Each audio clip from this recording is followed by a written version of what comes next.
Welcome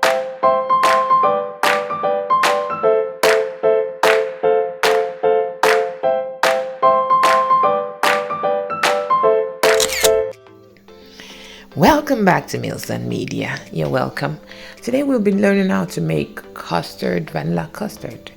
And we will be using 3 egg yolks, 2 tablespoons of sugar. We will whisk this together. And next we will put on our stove, and under medium heat we will boil some milk, 150 mils of milk. Add some vanilla powder or essence, as well as 2 1/4 tablespoons of butter. Make sure it is low heat stove, okay? Yes. So when you have it in all melted, then we pour into our mixture and put back on the stove.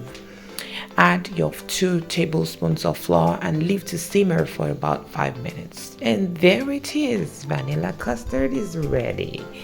Ready to serve, ready to use on your pastries, and such a delight.